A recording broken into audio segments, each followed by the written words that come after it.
This is the error, or this is the diagnosis. Is it a spot diagnosis, or is it no diagnosis at all? Let's see. Mona Lisa?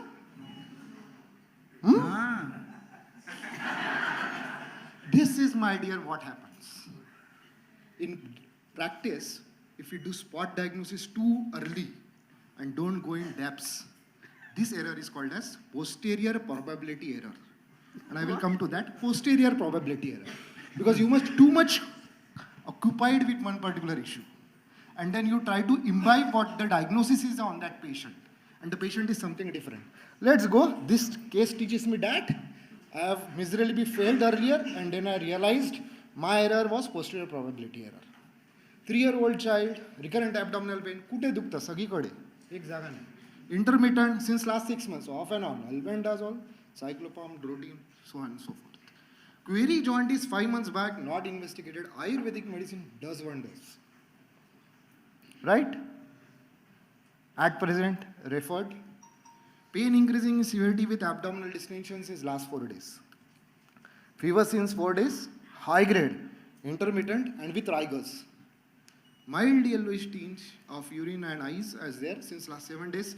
Mother is noticing, not been very clear, but fever and jaundice were together more or less in this case. And a toxic look. What do you think?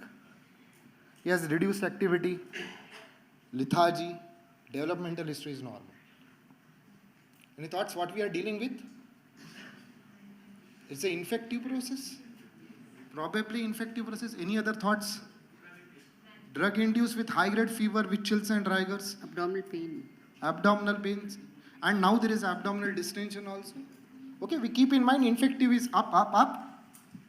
Less of the things are okay. Anyone else has a differential diagnosis? Yeah. Dr. Weicker, ultimately you will turn out to be a liver problem. Why? Why? Heptacon 2020. Sir, I would assure you, this is not a liver problem. Huh? This is not a liver problem. End diagnosis. Okay. I failed earlier, and then this is the twist in the posterior probability. But whenever you have abdominal pain in a liver, I think you think about the biliary system. At least keep that in mind. That's right. It Don't may be think beyond about the the liver. hepatocyte. Liver means hepatobiliary. Biliary.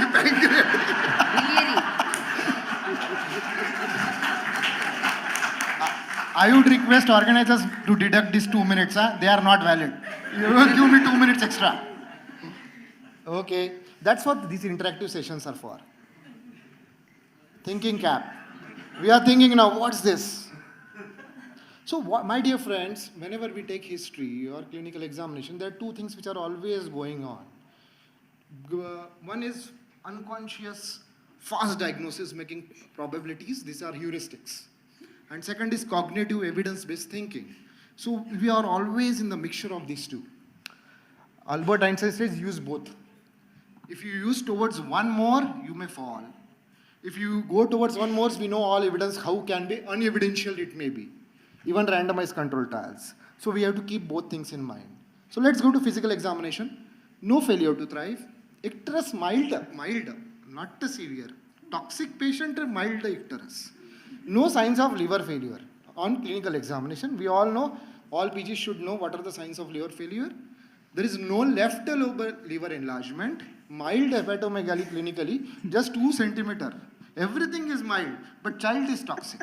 Liver span is within normal limit, and there is no splenomegaly. So again, we are thinking of infective. I give more information. Fluid is there in the abdomen. There is ascites, but there is no anasarca, and there is no pedal edema. And I am not a cardiologist. So, to give you importance, if liver is not palpable in the left side, and if left lobe of liver is not palpable, it is less likely to be underlying cirrhosis or a chronic liver disease. So these are the importance of clinical signs, almost we know it. So this is the X-ray of that child. Now, are we near to the diagnosis? 3-year-old child, toxic look, past history of jaundice, Ayurvedic medicine, details not known, recurrent abdominal pain, now increasing severity, since last 7 days, reduced activity, lethargy, toxic, mild icteric. Did the jaundice come down over the days as the distension increased? It is more or less it is mild only. Mild only. Mild only. But you can note that jaundice. You can see that jaundice in eyes. So it must be about 3.5. A mother could notice it.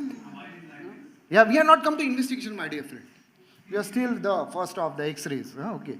Now let's go to investigation. That's what I am trying to tell you. Don't go in thinking traps. Cognitive hazard, I call it. So now come leukocytosis. We all agree, infection. Now liver function test, yes, 2 minutes minus. Total bilirubin 4.5, direct is 3.5, SGOT, शेंबड्या सारखं 110, SGPT 79, albumin 3.5, with ascites, albumin 3.5, globulin normal, INR 1.5, blood culture sent awaited. We have blood culture facilities. So what's going on? Any thoughts? Okay. Ascitic fluid. What do you want more? What more you want? Fluid. We want USG fluid, abdomen. we want ultrasound. Yeah, USG abdomen, here it is. Portal Doppler within normal limit, hepatic veins are normal. Liver, slightly altered echogenicity. Slight mild. Hepatomegaly, gallbladder normal. Rest infective reports. All we did infective. Blood culture, HIV and everything else, all are normal. Okay. We wanted this, GGT, 147, slightly on the higher side. Then started telephonic. Everyone started going, अरे इसको क्या है? The 3 doctors called me from some different place. अरे क्या चल रहा है? मेरे को ही नहीं मालूम. Let's go ahead, and we did tap. What is this? When we put the needle inside, oh, ala. Diagnosis जमलो. सांगा काय आहे? This is biliary ascites. SAG less than 1.1, 0.9.